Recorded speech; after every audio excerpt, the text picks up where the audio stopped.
recently saw a post on Instagram. Yeah, you're dang right. This week's video is based on an Instagram post. I do what I want. Don't tell me what to do. I'm gonna do what I'm gonna do. So, I saw this post from the High Snobiety Style account with a photo they dubbed the final boss of pants. Now, they ain't wrong. In a video game, this dude would have the drippiest finishers, just sopping wet fatalities from all that drip. Now, I think it goes without saying why they gave him that name. The pants are something else, but they're not just big for wackiness' sake. They actually come from a long tradition of trouser styles, and I'm not just talking about juggalos. So in this video, we're gonna explore the history of massive pants and why they're actually effing fire. But first, I've looked into it, and a very, very small percentage of you are actually subscribed to the channel. It's completely free. Just press that button and you will not regret it. Thank you so much. So who is the dude in this photo? His name is Mark Nguyen, and he owns the brand Maybe Tomorrow. I'll admit that knowledge isn't strictly necessary to this video, but I want to give credit where credit's due. The dude is the final boss of pants, you know? In his original photo on Instagram, he notes that these are Japanese silhouettes, and I think that's as good a place to start as any. This style started as harem pants, and you can see a direct line from those to the drop crotch joggers you see every streetwear kid wearing these days. Just search Japanese harem pants and you'll find pages of cheap landfill-worthy crap that's trying to capitalize on that history. I actually have a pair of those garbage dump destined harem pants ancestors from the designer Johnny Coda.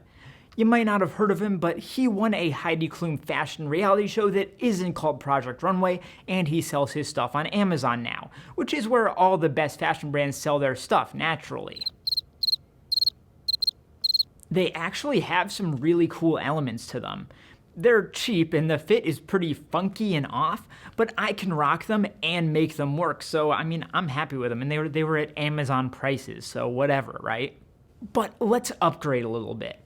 If I had to give these Johnny Coda pants a nickname, I'd call them Diet Rick Owens. But how about we get some real Rick Owens up in this bitch? That's right, we can't talk about the lineage of harem pants without talking about the king of the drop crotch, the prince of darkness, Rick Owens. He's been doing the style since before it was cool, like way, way before. He was making poopy diaper pants since you were literally wearing poopy diapers. I am lucky enough to own a pair of my own, and it's no exaggeration to say they are literally my favorite pair of pants. They look sick, they're made of Angora, which is as soft as a chunky cateau, and they're joggers, which is like the best trouser silhouette there is. Rick does these in all sorts of other styles though, too. You can get them as shorts, as 3/4 length pants. Don't you dare call them capris. Actually, yeah, they're capris. But really, do yourself a favor and at some point in your life, get yourself some Rick Owens pants. Use that stimmy money, make it happen, you can do this. But we've got to go to the source here. We've got to go to Japan. I mean, harem pants weren't exactly invented by the Japanese. They're actually 2,000 years old from Persia or some shit, and they pop up all throughout history. But in the modern context, Japan has kept them alive. In the West, we've been slimming down our pants for decades, a trend that has only started reversing in the last couple of years.